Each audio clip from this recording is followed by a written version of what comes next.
Jungle.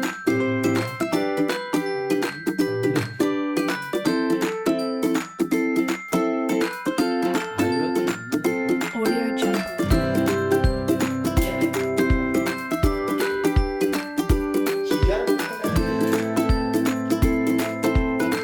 Audio Jungle.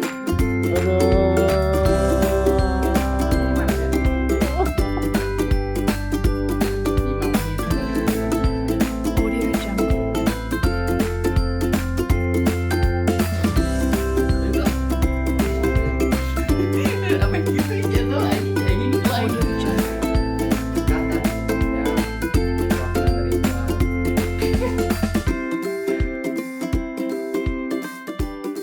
Audio Jungle.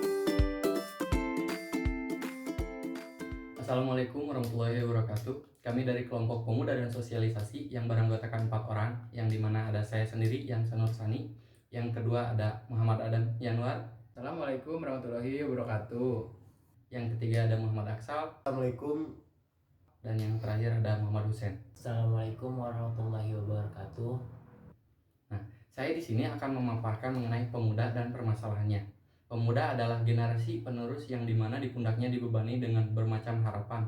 Hal ini dirasa wajar karena pemuda diharapkan bisa meneruskan kemajuan generasi-generasi sebelumnya.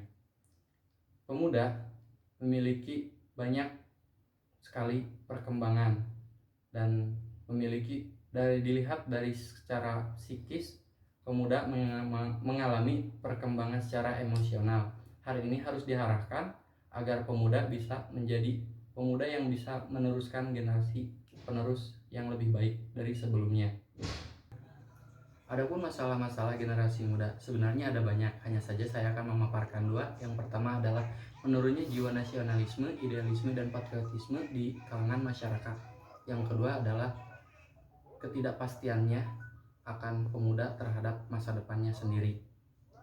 Nah, dalam menurunnya jiwa nasionalisme itu bisa terjadi karena faktor internal dan eksternal. Internalnya sendiri karena banyak pemuda yang sudah tidak memiliki rasa keingintahuan terhadap negaranya sendiri, dan eksternalnya sendiri adalah tidak banyak yang mensupport anak muda untuk lebih tahu mengenai negara, sehingga rasa nasionalisme itu bisa hilang. Nah, yang kedua adalah ketidakpastian akan masa depannya sendiri. Ketidakpastian ini bisa terjadi karena banyak hal. Adapun seperti kurangnya support dari lingkungan untuk memberi arahan terhadap pemuda agar bisa mencapai masa depan yang diinginkan. Mungkin itu saja pemahaman dari pemuda dan permasalahannya. Yang selanjutnya akan dilanjutkan oleh rekan saya. Di sini saya akan memaparkan perbedaan pemuda zaman dulu dan zaman sekarang. Pemuda zaman dulu dan zaman sekarang bisa dibilang sangat berbeda. Apalagi di Indonesia, beda zaman, beda tren, tentu banyak yang berubah. Perkembangan teknologi hingga budaya pun turut memengaruhi karakter maupun sifat setiap generasinya. 1. Penggunaan bahasa. Pemuda zaman dulu menggunakan bahasa Indonesia dan bahasa yang dianggap gaul saat itu, seperti akikah yang artinya adalah aku atau saya.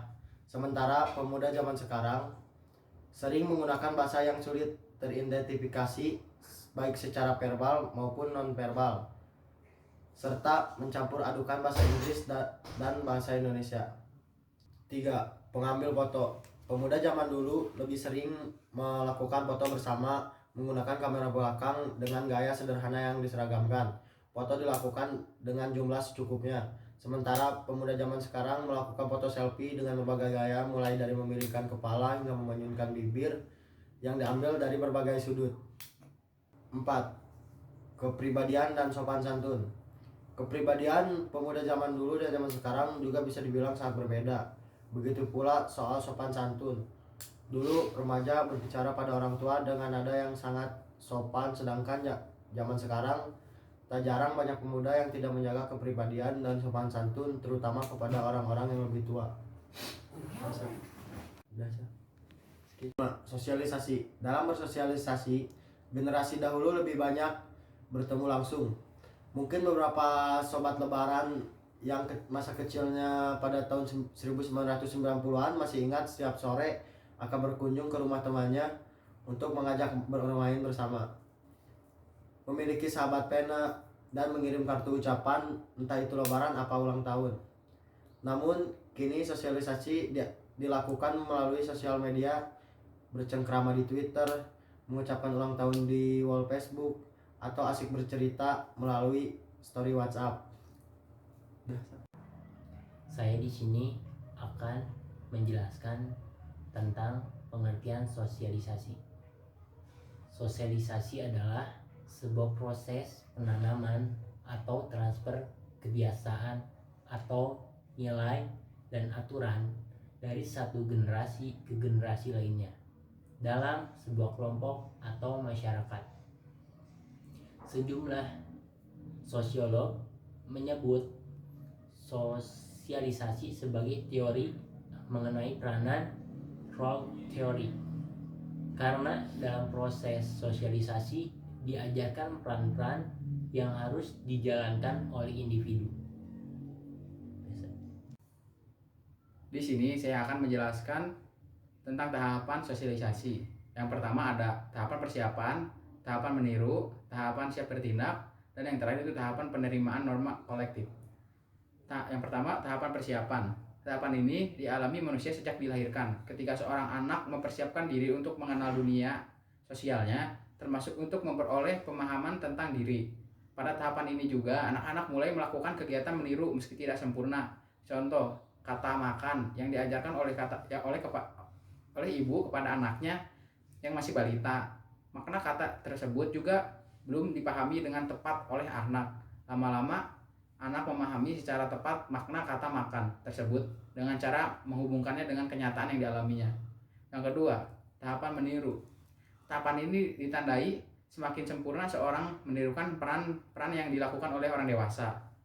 Mulai berbentuk kesadaran tentang nama diri dan siapa nama orang tua, kakak, sebagainya.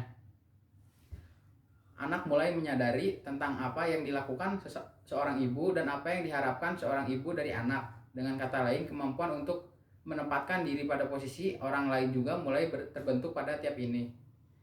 Kesadaran bahwa dunia sosial manusia berisikan banyak orang.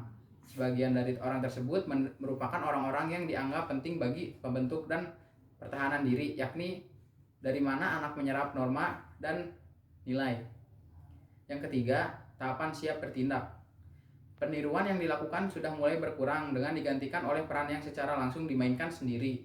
Dengan penuh kesadaran, kemampuannya menempatkan diri pada posisi orang lain, sehingga memungkinkan adanya kemampuan bermain secara bersama-sama.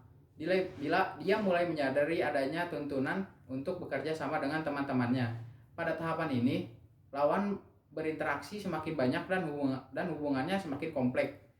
Individu mulai berhubungan dengan teman-teman sebaya di luar rumah. Peraturan-peraturan yang berlaku di luar keluarganya secara tahapan juga mulai dipahami.